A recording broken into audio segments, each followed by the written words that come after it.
Hello বন্ধুরা, তোমরা জানো ডুরান্ডে ইস্টবেঙ্গল ভার্সেস মোহনবাগান যে ডার্বি ম্যাচটা ছিল সেই ম্যাচটা কিন্তু বাতিল করেছিল ডুরান্ড কমিটি নিরাপত্তাজনিত কারণে। এবং তার দরুন সকলেই কিন্তু অলরেডি টিকিট কাটা হয়ে গেছিলো, অনলাইন এবং অফলাইন সব ধরনের টিকিট কাটা হয়ে গেছিলো। কিন্তু সেই ম্যাচটা না হওয়ার কারণে এবার কিন্তু রিফান্ডের প্রসেস কিন্তু শুরু হয়েছে। যারা অনলাইন টিকিট কেটেছিলে বুক মাই শো থেকে, তাদের কিন্তু সরাসরি তাদের ব্যাংকেই টাকা ফেরত চলে যাবে। কিন্তু যারা অফলাইন টিকিট কেটেছিলে তারা কি করে রিফান্ড পাবে সেটাই আজকে আমি তোমাদের বলবো। কারণ ডুরান্ড কমিটি কিন্তু অফলাইন টিকিট টাকা ফেরতের নোটিশ কিন্তু দিয়ে দিয়েছে।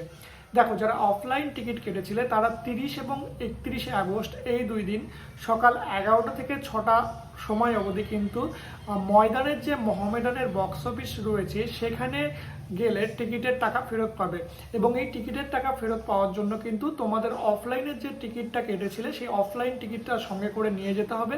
এবং এই অফলাইন টিকিট সেখানে দেখালে তোমরা তোমাদের ডার্বির টিকিটের টাকাটা কিন্তু ফেরত পেয়ে যাবে।